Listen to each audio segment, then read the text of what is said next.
I'm Shay, and I'm here to deliver all the essential facts about fashion and style. Hey, I'm Mo, and I'm focusing on the fits parts to curate looks and encourage you to think in creativity. You for fashion and a fresh perspective. Welcome to our podcast. Okay, let's get it started. Okay, so the first question is... Oh, and what are we talking about for these? So we're talking about three things today. So we're going to kind of touch on the Met Gala and like where they coming with the theme and like everything that's going on with that. And then we're also going into like mental health. We call it mood clothes. So colors that help you with your mood. And then the last one will be bags. We love bags. We've talked about bags on our other things that we've done together that we film. So we're going to talk about bags. And we got some bags for y'all today. So, yes, that's what we're talking about. So the first question that I have for Shay, okay, it says, what is the historic significance of suiting in Black culture from zoot suits to church fits to modern day red carpet moments? Ooh, that's such a good question. So I like to just say power and style. Like, that's what you must know about the historical significance. We can talk about different eras, zoot suits, 1930s, 1940s. It stemmed out of the jazz subcultures for Black and brown people.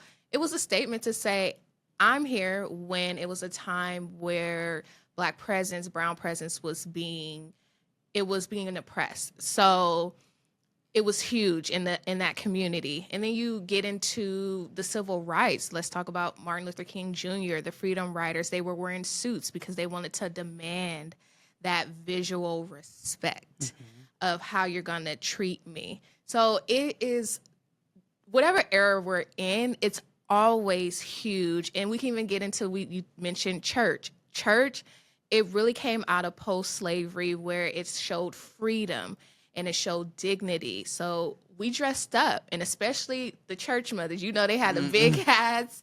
And that also represents status. So it was about, again, power and style. Love that question. Yeah, it's a really, really, really good one. So, leaning into that, how do you think the legacy shows up in today's tailoring? And how do you remix it with your personal style? Okay, so I'm going to take off the zoot suits because I feel like it's a lot going on with that suit, like the long jackets, the chains it's so much that is like in fashion now that comes from that one suit. And I think that's why I wanted to really like go into that. So like the wide leg, the high waisted part of the pants. I think they call it play pants, like where it tailors at the bottom and then is bigger at the top. Or now we call them like barrel pants. So it's so many different things that's in that one suit that you get that's in style today. The big old lapels that went into like the 70s. Like they took that from. So it's just so much stuff. What else was there? It's a pinstripe. They did a lot of the suits in pinstripes. Okay, like pinstripe is like a staple in suits. So it's so much different things. And then what was the second part of that question? The second part was, and how do you remix it with your personal style? So how you implement it into your style? So for me, I love suits. Suits are like my go-to. How I do different things, and I do a lot of mixing and matching. So like if I do wear a more tailored jacket, I maybe would do the shoulder pads. And I like the shoulder pad looks because it accentuates your waist and it makes you look, for me, I don't have an hourglass, so it helps me with my hourglass look. So I'll do something like that with maybe like a wide leg to give me more of that look. And then I do, so I did the wide legs. I like broad lapels, like I like big lapels. I think that's really cool because it kind of does the same thing as the shoulder pads. So it's like so many different things that I took from the zoot suits and different things from that era. I just love suits. I love 20s too, and we did a lot of stuff in the 20s as well. So yeah, this one. Okay. See, Mo with the fits, and Shay with the facts. Okay, So the next question, it says, let's talk about designers.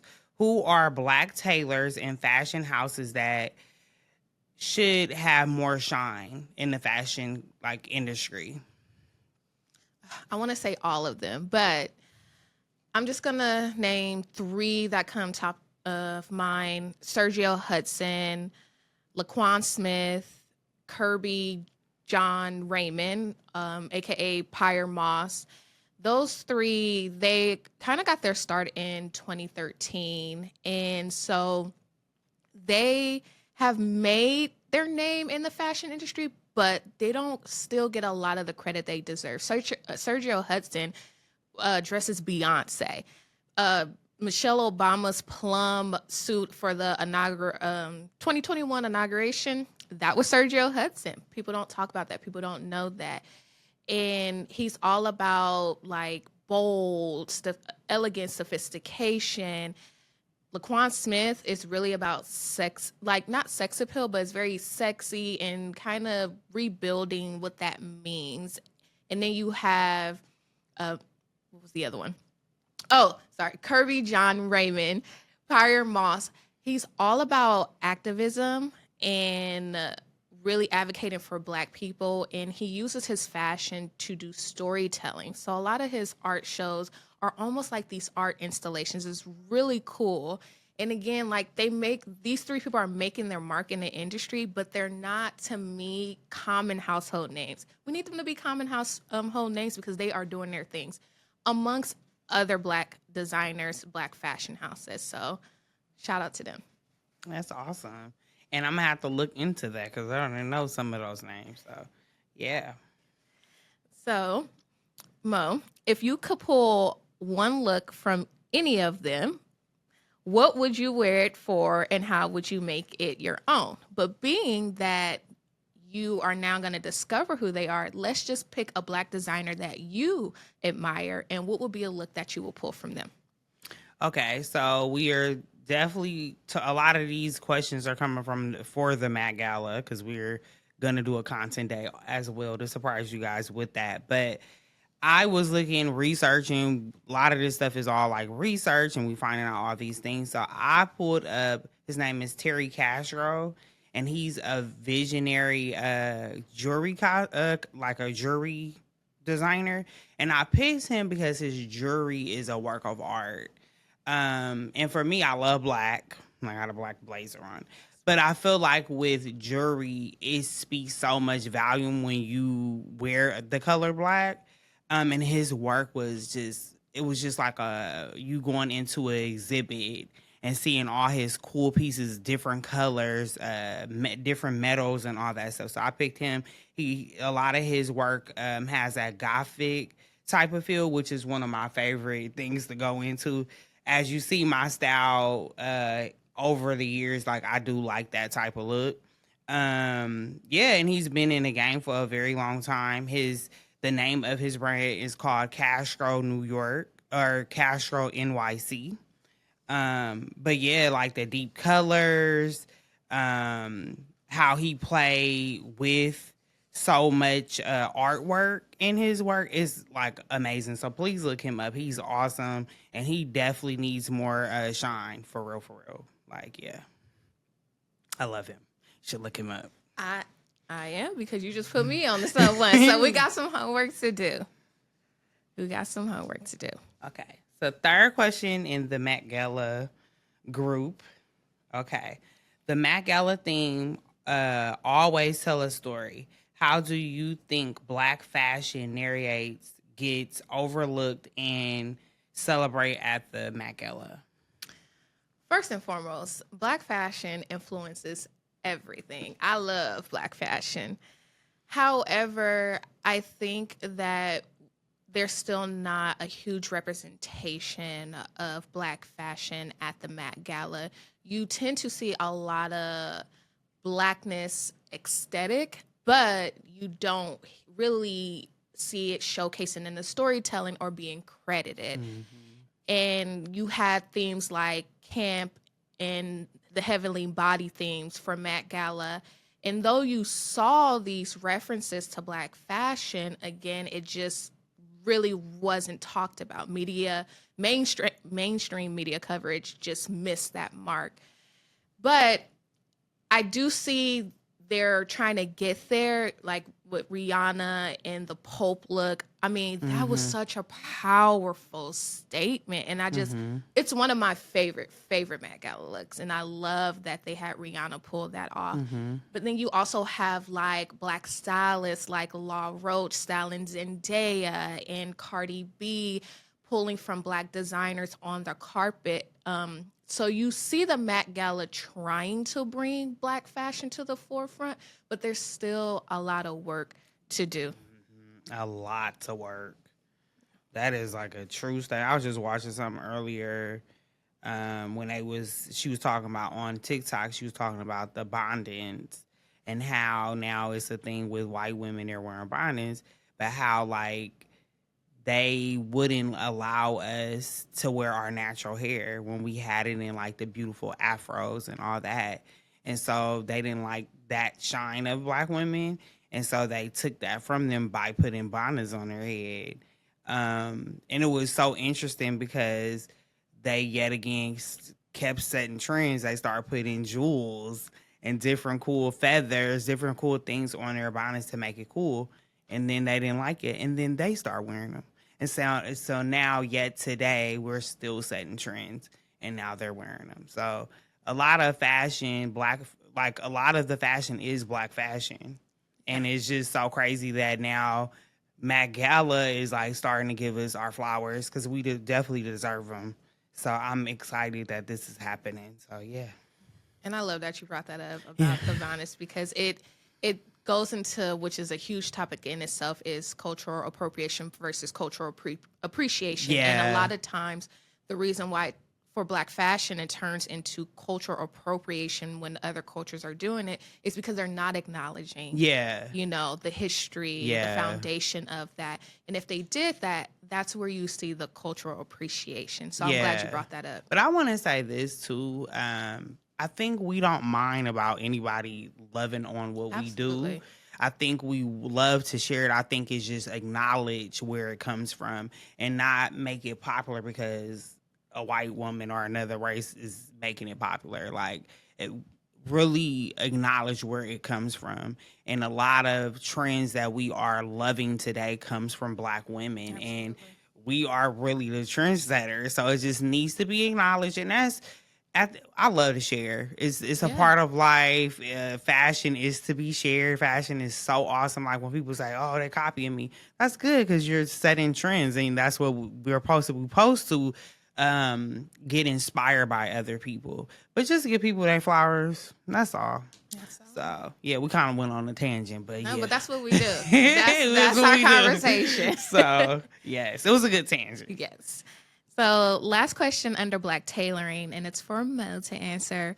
What's your vision for a thrifted Met Gala look that still turns heads? Mo is all about revamping and, of course, revamp people. And I know thrifting is something you have a lot of knowledge and an experience with. So what's your vision for a thrifted Met Gala? So, like I said earlier, we are doing a content day that plays off of what we're talking about today.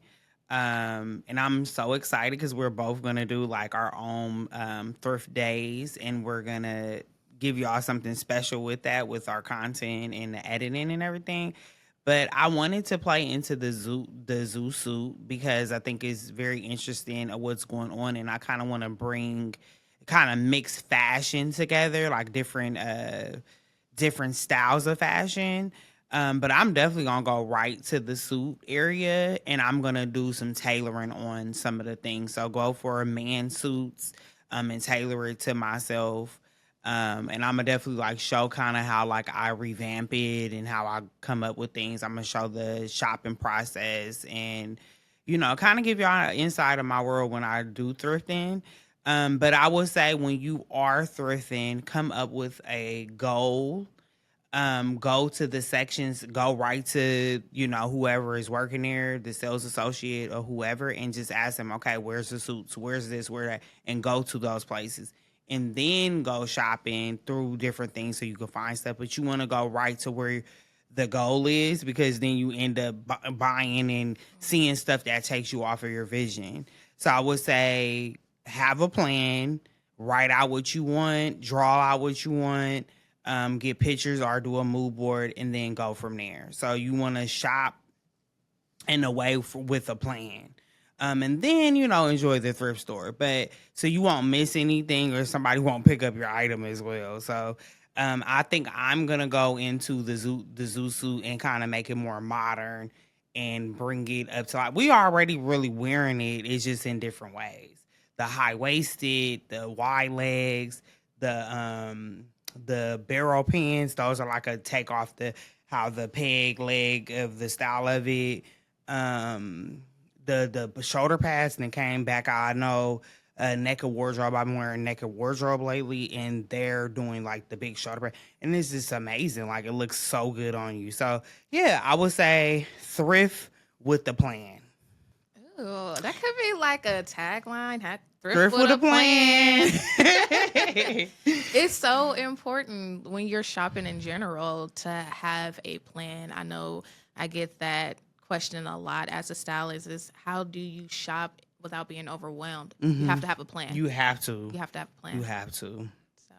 So and it keeps you like together. It keeps you, because when you shop, like I don't know about you, you can answer this, but I know when I go shopping, I get excited. I start singing stuff I love. But if I don't go in there with a plan, I get distracted. Also, I'm this type of person. I like to sometimes go in and go out, because then I want to buy up stuff that I'm not in there for. So I would say that. Yeah. I'm the same way. I love shopping. I was just shopping recently for a recent project, and I was just like, but I had a plan. I had my vision boards and everything, but I was so just like, ooh, I get to go shopping. Man. But I agree with you. Also, I have to, I've had times where I had to leave the store and come back, because sometimes you got to sit with things and you got to, like, it made me feel good yesterday, but I'm not really feeling this today, and it also depends on your mood when you shopping. So yeah, it's a whole it's thing. a process. It's a process. But you definitely shop with a plan. That's so you won't be buying stuff you don't need. Exactly. Okay, so we gonna move into the fashion and like the mental and like mental health. Y'all know I'm really, really, really big on mental health awareness. A month is next month, so I'm gonna be doing a lot of stuff with that. Shay is gonna help me with a lot of stuff, but this was something she came up with, and I thought it was a brilliant idea. So the first question for her is, color psychology is real. Colors can literally shift energy. What are some common meanings behind colors like red, blue, or yellow? Color can definitely affect your mood and energy. So let's start with red. Red usually is all about passion, power. Today I'm wearing my red lipstick because I wanted to feel empowered. I wanted to feel confident. And it's actually a color I tend to shy away from, but I think because it pushes me out of my normal element. Blue is more for calm. It's more serious. And that's why you see like the Navy suits when you're in a business office, law office, you see that because it's like you want to be taken serious, but you also have more of a calm tone. Yellow, it's joy, happiness, excitement. And these are all colors that, yes, affect your mood. And when you put it on, or the next time you put it on, I challenge you to think about how does it make you feel? If you're feeling down, put on yellow. See if that changes your mood. I agree. It's so many, like if you look everything up, it's so many cool things with mental health and colors. Like I was like, this is really cool, like that. And I already kind of knew, but just to kind of research it and really do a deep dive in it, it was a little more different and more eye open, especially when you're paying attention of it. So definitely look up a lot of colors. Look up your favorite color. What's your favorite color you love to wear? I know mine because I love to wear black. They really didn't have anything for black, which is fine for me. I just I gravitate to black a lot. But yeah. I say black means excellence. Hey, black excellence. Just saying. But yeah, I love black. I think it's just such a chic I feel like in every style you can wear black. Like it looks clean, it looks rich. Very rich. Black looks very rich. It's just good to wear when you want to seem very powerful and strong, and so that's why I like black. So yeah. I feel like you already kind of answered your question, But I do have a color though. but I do have. I'm sure you have a color. So we're still gonna ask that. Okay. Which color do you lean into when you need a confidence boost, and how do you wear it? So my color, so this is very opposite, but a lot of people don't know this. I love pink. I freaking love pink, and it's a color like if I want to stand out, I wear pink. So, and I love pink. Like I have so many different type like shoes, pink shoes, all type of purses, all type of stuff. But pink represents love, nurturing, compassion, comfort, warmthness, and hope. It also like for me, I like to wear with a feminine dress. I love wearing pink in a dress form, in a feminine suit. I just feel like it's just such a feminine color, and it makes me feel girly and soft. So I love pink. I know a lot of people be like, "What?" But because a lot of people see me in black, but I think black is more because I'm a boss, and just it's just a really good color for that. But I love, love, love pink. So yeah, I just want to share that. Pink and black are my favorite color. So it's so funny. I feel like Mo and I like a lot of the same things are so similar in so many ways. But yeah, pink and black are my favorite. And I don't have a lot of pink in my closet, but it's one of my favorite colors. So I don't have a lot, but I do have some. mhm. Like, and I definitely have a lot of pink shoes, purses for sure. I'm definitely gonna have some pink purses in my Oh yeah. closet. So even sometimes like if I do black, I do a pink purse and pink shoes or something like. But I love bringing pink in my look. Like it's such a good color, and like love, like that it represents love. Like can't go wrong with that. Can't go So. wrong. Okay. What's this next question? Okay. Color blocking. Color blocking comes out strong in the 60s and made a comeback in the 2010s. What's the elevation of that trend?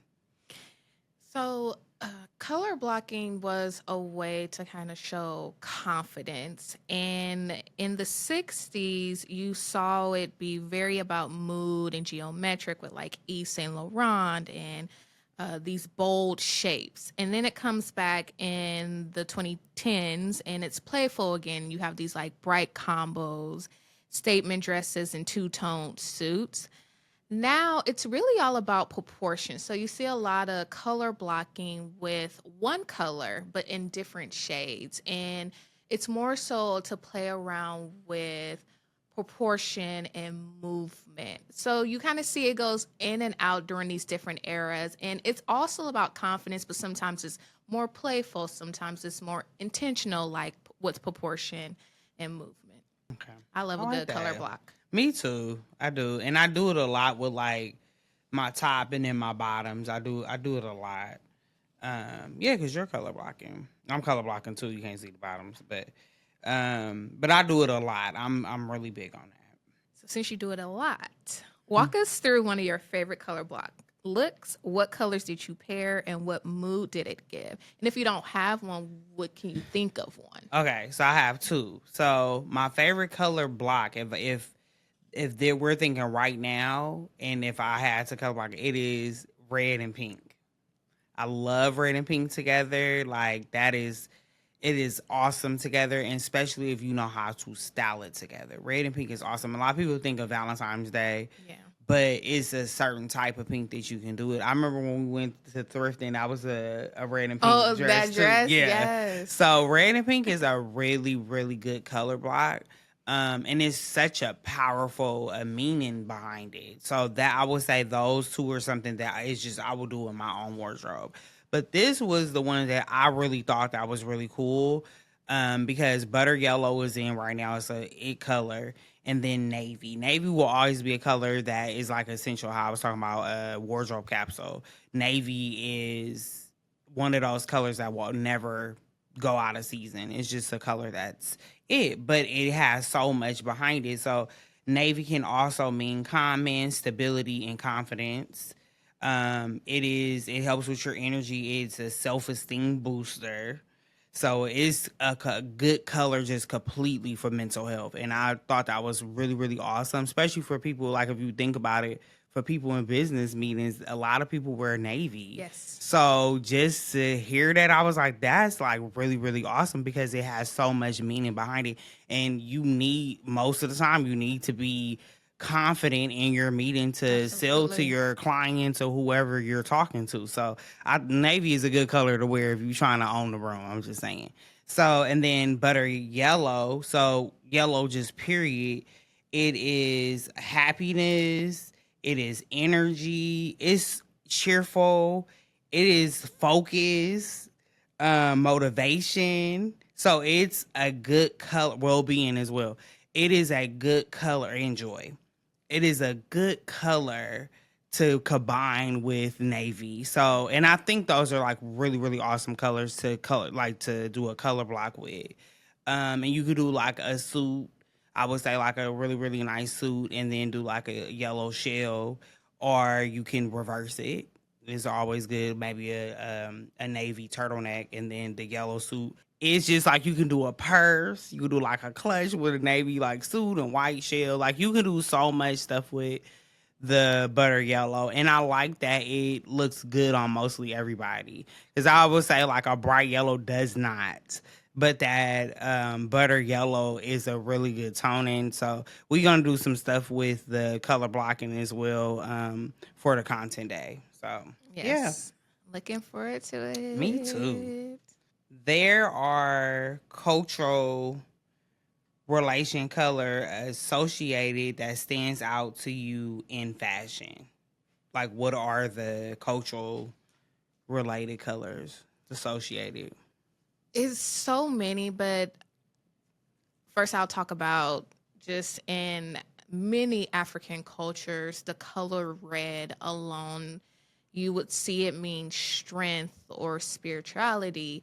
When you look at the Chinese culture, red is like luck and Mm-hmm. celebration. So you're going to see that all over for like Lunar New Year's. And then US has its own as well, but the US is like a mixing pot. So, and I know one thing that we love to do, especially in the black cultures, we love a color themed event. Yes, we And do. white is always, when you see white, it's summertime. It is summertime. This is so true. So it means different things depending on the culture.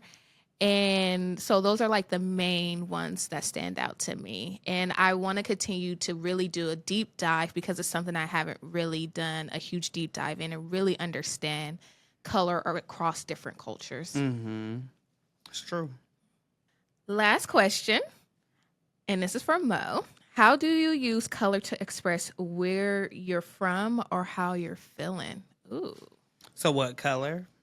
How do you use color to Oh, okay. express where you're from or how you're feeling? Um, you can answer. This one was kind of a hard one for me, but I just answered how I think it should be answered. I would say San Francisco got different colors. I know 49ers is definitely red Gang, and gang. gold. And red is a very powerful color. And then the Giants is orange and black. Love black. Black. I actually don't know what orange mean. I didn't see anything that popped up for orange, which is so crazy because that was the only color that did not pop up. I mean, black didn't either, but I kind of figured with black powerful and all this other stuff, I kind of put that on there on my own. But yeah, I didn't really see that. But I know in San Francisco, I feel like we are a very colorful city. and I feel like we very much so expresses ourselves. And I'm not scared of no color. I feel like with yellow, I just don't really care for like bright yellow. But now butter, well, I ain't gonna say butter lettuce, but butter yellow is Butter lettuce in. is so funny. Butter yellow is in. I like butter yellow, and I did get some colors for like our content day, and it's really cute on my skin. It's good for like people that have like they're like the in between, like they have that tan to their skin color. So I really like it. Um, but yeah, I would say I like colors. I've never been scared of colors. And I think all colors represent, especially being from San Francisco, the rainbow represents all colors, and I'm not afraid of no color. So I think from being from San Francisco, I think I represent all colors because it's a very diverse like city, and it's colorful and it's very artistic. Yeah, so I would say that. That's the Yeah. best way I can answer. Because I was like, I don't know how to answer this question. So I put like some stuff, but I'm like, I'm not gonna get that. I'm gonna have just a freestyle. No, I like that. I mm. think that was a great answer because the 49ers, the Giants, those are, when you think of the San Francisco Bay Area, you're going to think of that. And then you think of those colors. When you see those colors, like, we know. So And I think didn't bring up the Warriors because that's debatable. Because everybody always be going, and I know that, yeah, I'm not even going to say nothing because it's going to be a fight to the death. So we love the Warriors, though. That's the team still, but that's the Bay Area team. We're going to be nice, the Bay Area. Yeah. So I didn't bring up the Warriors. But that's colorful, too, because that's like blue and yellow. So, yeah. Yeah. So now we're stepping into the purse haul. First off, let's start this off. We love bags. Me and Shay has connected with our purses. Man. Every time we step out, we always be looking at each other's bag. We be like, girl, what did you see your bag? Like literally. Yes. So we love bags. That's something that connected us for sure. And yeah, so I was like, let's do bags. Like when we sit and do our meetings and stuff, we collaborate so well, and so I'm so excited for this project with you because our minds just work so well together. But we also come up with the best ideas. So I wouldn't have rather have nobody sitting next to me. So I just want to say that. But just like our teamwork is just phenomenal, and like the facts and the fits that we're gonna bring to you guys is gonna be awesome because we just work well together. And sometimes you just don't get this. It's like one in a lifetime. I feel like we're always laughing too, because we don't want to say butter lettuce, right? So, and that's lettuce. But yes, okay. So let's hit up some history. How did handbags become functional items to cultural staples and status like symbols, basically? So in the beginning, purses were simply just functional. It was to carry coins, keys, and it wasn't until in the 20th century where you saw brands like Hermes and Chanel start actually making bags go from just being functional but fashionable. So it started becoming a thing, especially with luxury bags, and a woman's bag said everything about who she was, who she is. When she steps out, you know, okay, I know what type of lady you are. So that's really the evolution of bags going from functional to more fashion. And it's still functional, don't get me wrong. But when we talk about a bag, like we don't even say purses now. We say bags. Like it's a whole culture, it's a whole thing. I agree. So, I definitely agree. Yeah. And now they're investment pieces. Talk about the Birkin. Out of my collection, so I do have a lot of different purses. I even have purses that's my grandma's, and I'm definitely going to bring that to content day. But my favorite bag that I own is the Systemic Racism purse. It's a simple bag. It's like about that big. It's simple and it says systemic racism across of it. They do have different like the metal of it, so it could be silver, and it depends on what color the bag. So it could be black, or it could be pink or whatever. And he did change out a lot of the metal with some of them. So I got some that's like pink and it got gold, and then I got like maybe one that's denim and it's silver or something. So I have a lot of them. I have like a lot of different. It was very affordable. Also, the proceeds. I think most of the proceeds went to. I don't know if it was like a proceeds for that to help people. And I look, we could put up a little thing at the bottom. Yeah, it was just some proceeds to go to just different like organizations. Yeah, there was specific. We do it like, cause I don't know.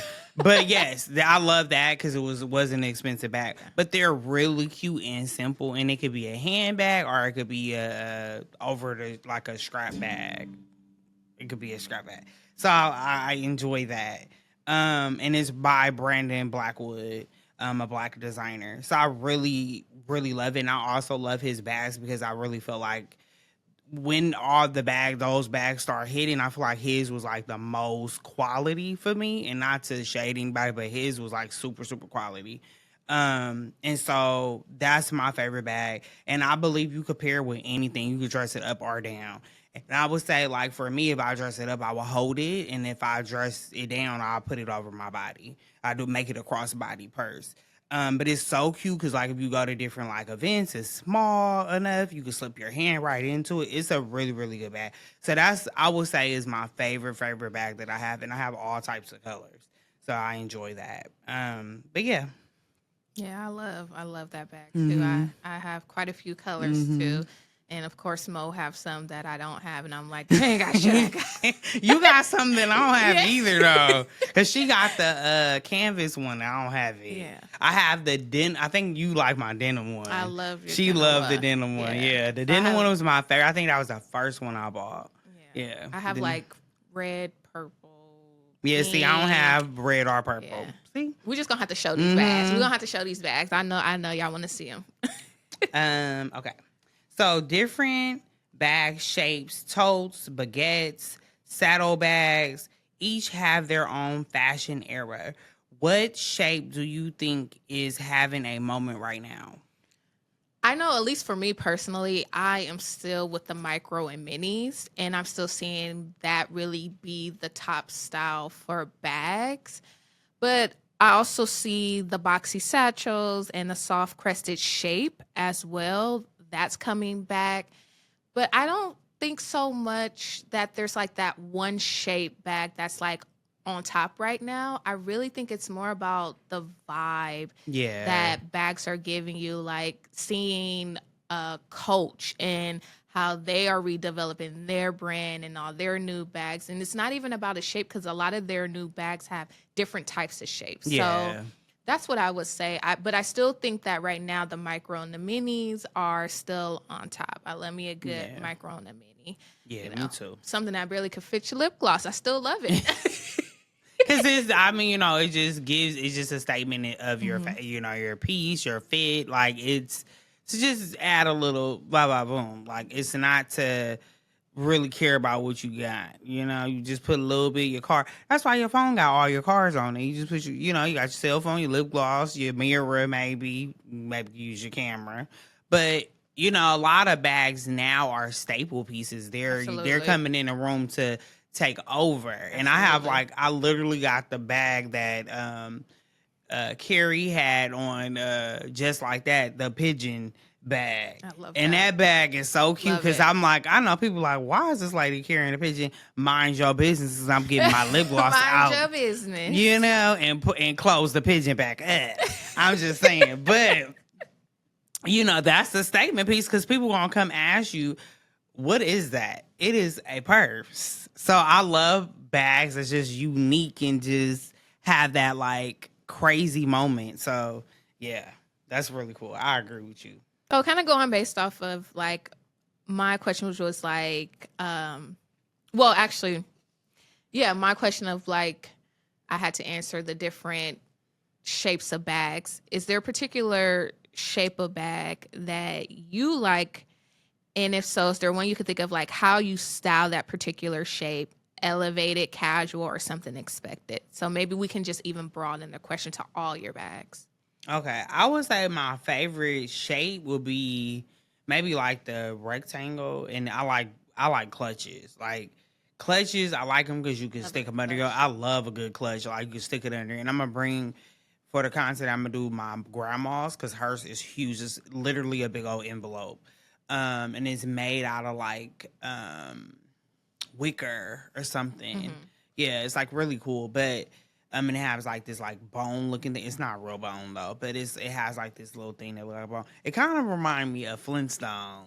It's giving When you said that, Flintstones. I was thinking It's giving. I never Flintstones. really tripped until now. It's giving Flintstones, but it's so cute and it's like a cream color. But I love clutches because I feel like you could dress a good clutch up Oh, you and can. down, Yes, you and can. it's just swinging. It's just something about that swing under that arm and Mm. just be walking. And then you like for women, we just gotta grab stuff. It's just so It's just boss soft status. and just it just keep a woman a woman. I just feel like it's just nothing like a clutch. So I would say that's my favorite like shape. But I have all shapes and sizes of bags.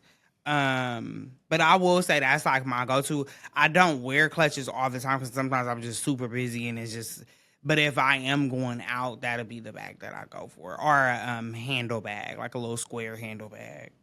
But yeah, those are like my two go-tos. I tend to wear clutches when I'm dressed up, but I never really wear them when I'm I more wear them casual. down Yeah, wear them down. And you with a know good what? baggy I'm pants gonna, and a cute little tie, yes, I'm gonna and just throw them challenge. and then do a Yeah, heel, I'm gonna challenge boot, myself to do that. or you can do Nikes too or tennis shoes. Yeah. Like, but yeah, I do them with like if I do wear it, I do a baggy pant, a cute little like a very fitted top, and then like a nice tailor jacket, cute boot, pop it and keep it pushing. So Yeah, I'm gonna have to do that soon. I'm gonna challenge yeah, myself. okay. Okay, so third question. So we're at the end. So fast. I ain't know. It's just, but we did a good job though. We Yeah, we came got through through with it. it. So it says, what's a fun or surprising fact you learned about a bag designer or trend? I had to. Mo touched on one already, so I'm gonna start with the first one. And of course, it's about the Birkin bag Mm. because everyone talks about a Birkin. Though I actually really love a Kelly. I would get a Kelly over a Birkin, but we'll get into that. Explain what the Kelly is for everybody. So Kelly is, and I could be getting this wrong, but you can tell me, friend. So you have Hermes, the Birkin, but the Kelly is different from the Birkin, and it's more of the I don't even Aw. smaller like it's that kind of like square Mm-hmm. rectangle shape, and it's so that is the Kelly, and we'll have to show y'all what a Kelly is, and I have to do more of my research to really break that down. But I like that over the Birkin. But the Birkin, the thing that I thought was exciting about the Birkin bag was how it was created. So Jane Birkin was on the flight next to the CEO of Hermes at the time, and she was complaining about how her bag was functional but not cute. And so the CEO decided to just sketch up a cute bag.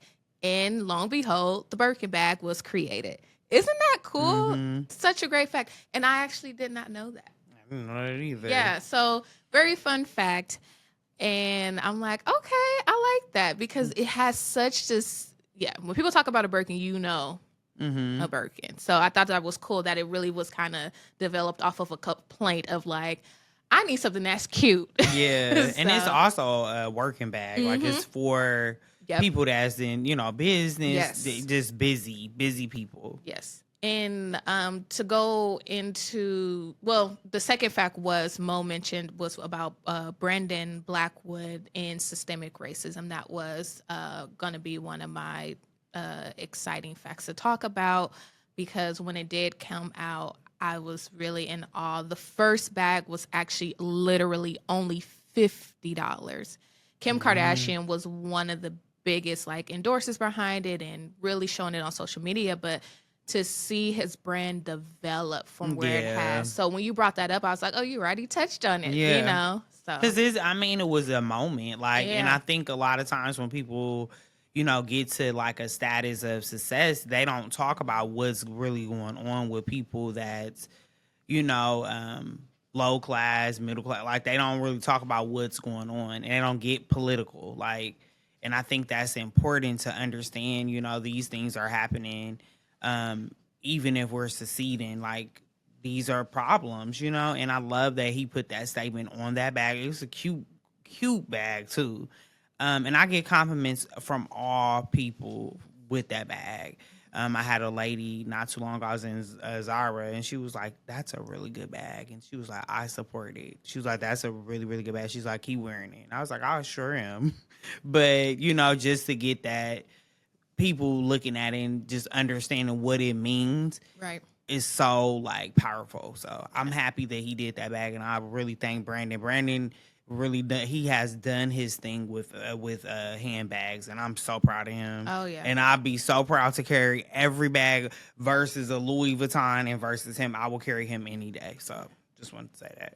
And I was looking at some of my notes, and it says that the proceeds were going to different racial justice movements. Yes. So that's where the proceeds were going. So if you bought a bag during that time, shout out to you, because 2020 was such a dark space, dark place for many reasons, but especially for the Black community. I agree. So for him to really release a bag like that, to say we're going to use fashion to raise awareness, it was huge. Yeah. So thank you. Yeah. And especially when we don't have the spaces, not to cut you off. Oh, yeah. We don't have a lot of those spaces. So when you get that spotlight shine, like, let people know, look, we're here, we're not going nowhere, and we're gonna make the statements that we have to. And speaking it through fashion, like, it was awesome. I was so proud of him. Like, I was like, I'm getting this bag. Exactly. I was on that website. Yeah, getting it. That was my first bag by him. Yes. Well, that one in like this green denim one, but I bought both of them together. So yeah. And the last thing I want to say about Brandon Blackwood is that when he is really the true definition of, once my prices increase, it's because the quality of my bags are increasing. And I know that was some controversy around his pricing increasing, but I stand with him, because I, like with Mo, was from the beginning and saw where his bags came from, and they were always great bags. That was always great bags. But for him, he's like, I'm gonna continue to grow my bags and really put the work into it, and you see it. Yeah. So, yes, get your money. Yeah. I agree. And I like, even when I bring my bags today, I did not, because I know when we do the content bag, I know I'll be able to bring in a couple of those. And I wanted to kind of shine on some other stuff, but his bags are awesome. Like, I love his bags.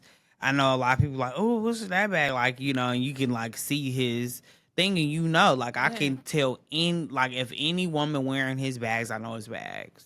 Every shape, every color, every, like, geez. And I love that he cared about, like, when he started designing them, he really cared about, I want quality bags. Absolutely. And from the beginning, and I understand, like, when we start our brands, it's hard for us to come out with really, really good quality. Absolutely. And I am sorry to say, I'm a sucker for quality, because later on, you're going to be mad when stuff is start crumbling and rolling and rocking and rolling. You're going to be hot. Yes, rocking and rolling. So you're going to be mad. And I know I am one of the people. So I love from the start that his bags has been consistently good quality. He took his time. He did the research before he stepped in. And his bags are not super expensive. No, they're not. I don't even think he has a bag for $1,000. I don't think so. I don't think so. I think maybe the highest is maybe $795. That's not super expensive versus of Louis Vuitton. Because I think my Gucci that I got in there, I think my Gucci is like almost $900. So, and I got that from the outlet. So I'm just saying. So, and if he chooses to sell $1,000 bag, it's because I will pay for it. It's worth $1,000. It's worth, because I look at even the trimmings and everything on my Gucci, his bag's right up there with it. So Yeah.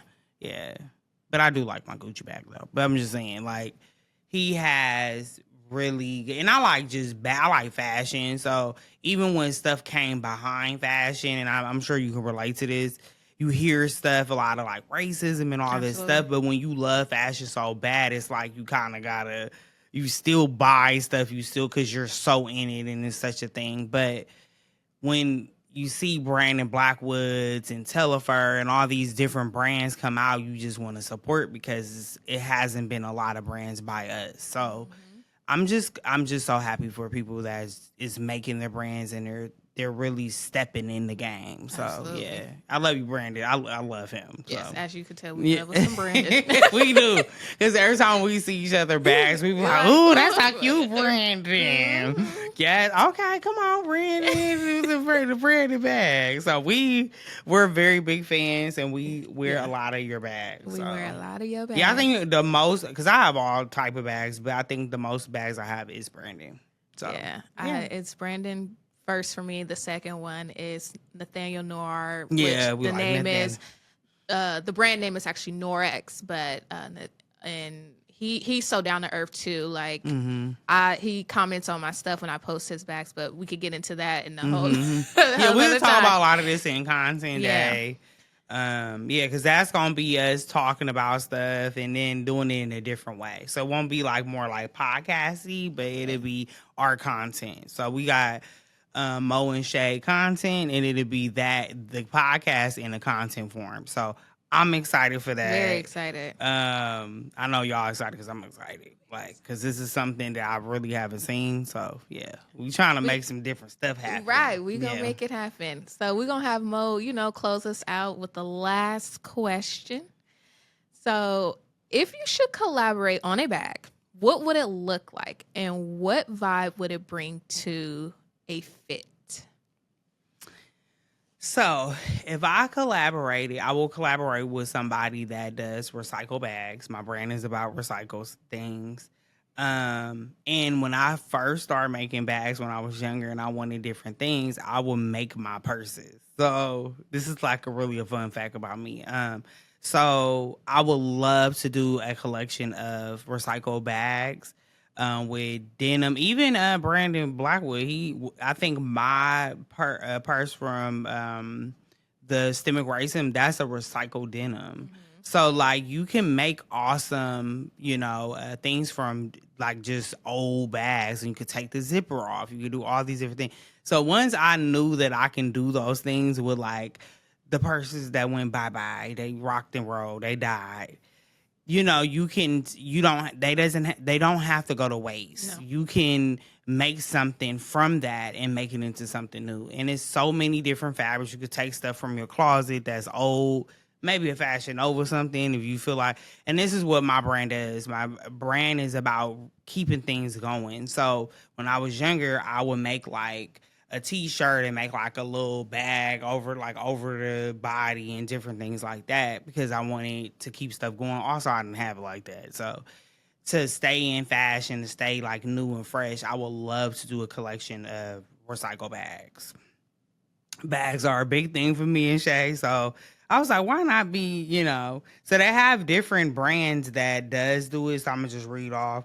It's Matt and Nat, Recycled Karma, which was very interesting. Co-Elf, Sustainable Fashion, and then this is one people know, Rag and Bone. Yes, that's one that people know. Yeah. So those is a couple that. So I would love to collaborate with somebody to do a Revamp People type of bag. That's always going to be the plan for Revamp People, is to keep the recycle one and doing something that I did from a little child until now, and just keep that in my world, and just revamping things out of my closet or taking things that I find and making it into something new. Why not? So yeah. And then you can style it with anything. I feel like what type of bag it is, what direction you're going, and what type of stuff. If I took it from a sequence dress, of course I would do it more social. If I did denim, I would do it more with maybe all denim outfit, and I love all denim outfits. Who don't? Denim on denim. It's the best. And I stay with denim on denim. So yeah, I mean, it's the possibilities are limitless. So it's very limitless when you have recycled stuff or you just have unique artwork, because anything that's recycled like that is one of a kind. You would never, and that's what I love about upcycle is just one of a kind. You will never have one like it. So that's it. That's it. So thank y'all for tuning in to Mo and Shay, Fits and Facts. So please join us. Soon we will be doing our content day. And it's going to be just like this segment, but it's just going to be in a content form. So we'll be showing you outfits. Yeah. We'll be dropping the facts. We'll be doing a lot of different things. So giving you more I'm just so appreciative aspect. Right. I'm so appreciative of y'all giving y'all time to us. More to come. This was our first podcast. So we're coming with it. We're coming with it. What you got to add over there? I mean, hey, we also want to hear what y'all want us to talk about. You know, what's the fits you want Mo to go in? What's the facts you want Shay to drop? Like, we want to hear, like, we are going to be a community. Y'all cannot get rid of us, okay? So we going to be here. We are here to stay. But yes, thank you so much. And thank you, Mo. Like, again, I know you said you would want me here. I wouldn't want anybody else but you here as well. So, thank you. Because we are the dream team. Okay. I agree off that one. I agree. We definitely are. We work very much so as a team. We coordinate. We get stuff done. So that's what it's about. Getting stuff done. Planning. We are planners. Yes, we are. She definitely bring out my planning and my being on time all the time. Ooh, so, y'all know me. I don't play about time. She do not play. And I used to be like that. Well, I'm like that more now. But before my car accident, like, my time was so weird. So I had to get like used to being like that person. So I had did a bet on myself that every time I'm late, I have to put $100 in a savings that I cannot touch. So I've been good, but it is $500 in there. So, you know, I've been late 5 times. So I just want to share that. But yeah, thank you guys. Thank you. Next time. That's it.